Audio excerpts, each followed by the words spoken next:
Hi, welcome back.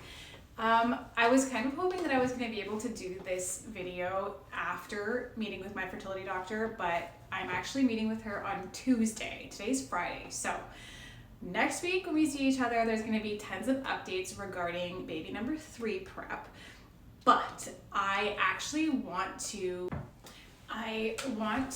talk about some of the questions that if you are somebody that's becoming a single mom by choice or considering having a baby on your own, some of the questions that you are going to ask your fertility doctor or things that you should be prepared to talk about. There's the obvious. They're going to ask your medical history, of course, much like any other doctor. And if you have never had a baby, you're going to do a lot of digging there too. Depending on your age, there's going to be different things that you have to prepare for. However, I was actually surprised when I went in for my first doctor appointment with a fertility specialist, when I was preparing to have my second child, because it actually went really smoothly, really quickly. I think I was kind of freaked out and I thought it was going to be this big, huge ordeal. So I was super nervous and anxious. And it ended up being something really quick. She just asked my medical history, asked a little bit about why I was doing this. Again, she didn't dive super deep into that. I don't know if one of the factors in my case was because I had already had a child and I told her some of my back history in that it didn't work out with my first child's father and I was a single mom and I was already a full-time single mom doing it entirely on my own. So she kind of understood where I was coming from. I don't know, or I really lucked out with my doctor because she was great, didn't really grill me. I've heard some stories from other women like me that were met with some resistance from their doctors.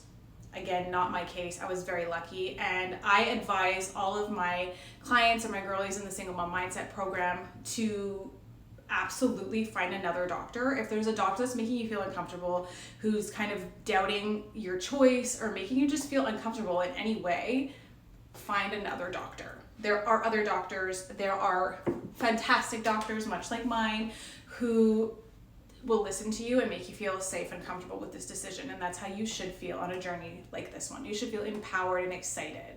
And any doctor that you're met with that doesn't make you feel that way, sayonara, find somebody new, okay? But they will make you do some testing, very standard testing. Again, age can change that a little bit, and medical history can obviously make some things change for you personally. But I had to do a routine PAP, make sure everything was okay there.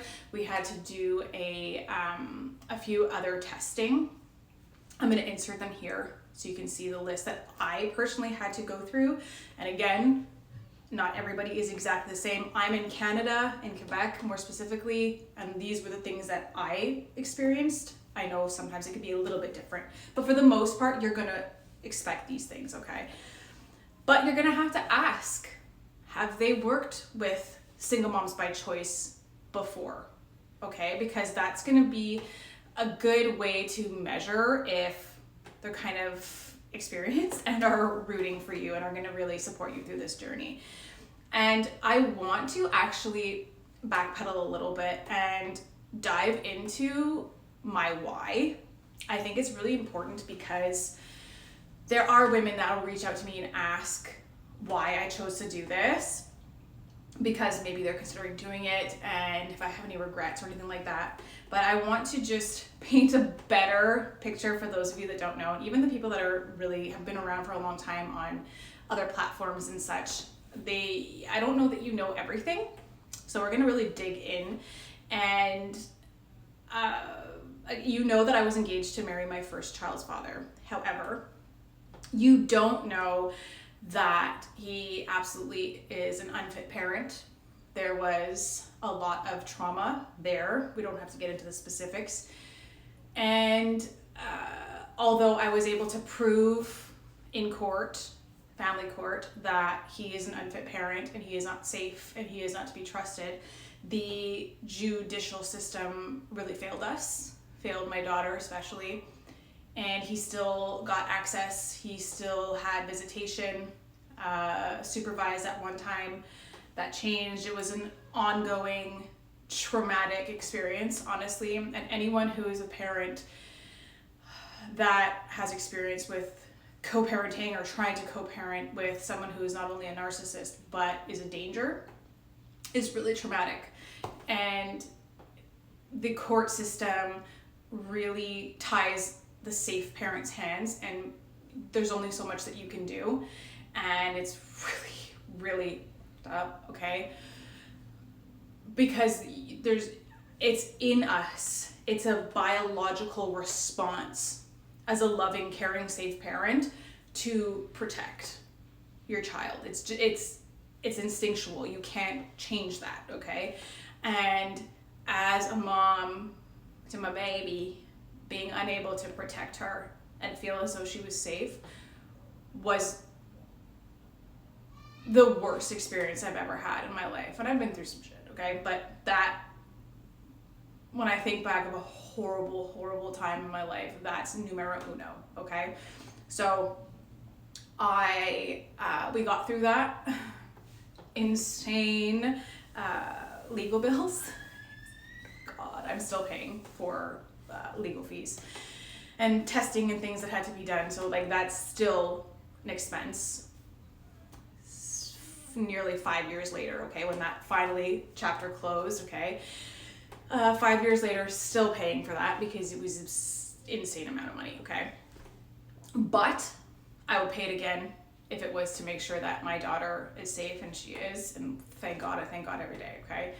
But a lot of that goes into my why for my second child. And I know that that's not the story for everybody. There are a lot of women that just decide, you know what, I want to be a mom.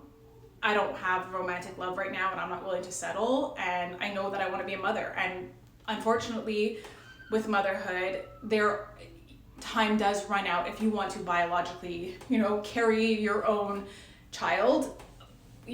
Unfortunately, there's a time limit to that sometimes. And the window is much larger than we first thought or originally thought. However, there is a cap on that, right?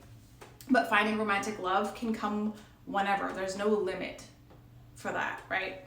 So there's women that decide to do it just because of that, period. And I love that. I think that is the most empowering, special, fantastic thing that a woman can do for herself and for her kids. And I'm the biggest cheerleader for that.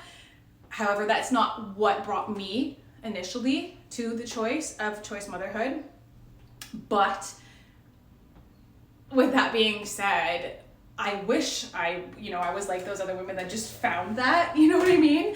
Unfortunately for me, there was a little bit of negativity and trauma that led me to that. However, I wouldn't change a thing. I think that I am the mom that I am to both my kids and hopefully a third because of the things that we've been through. And I mean, it gave me the opportunity to learn a lot. It gave me an opportunity to protect and advocate for sure for my kids. Like mama bear level 9 million, okay?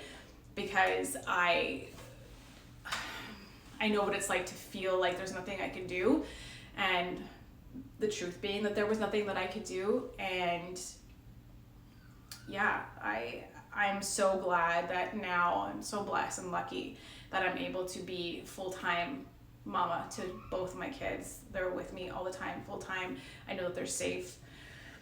And yeah, I wouldn't change a thing. So a lot of my why is rooted in protecting my kids and knowing that even if you really love somebody and you know them, you don't necessarily know what they're capable of or know them to their core, right? People show you what they want to show you sometimes, and that doesn't mean that I don't still believe in romantic love, because I do. I'm a big romantic. I have a huge heart, and I know that my person is out there and I am their person, and we're gonna find each other.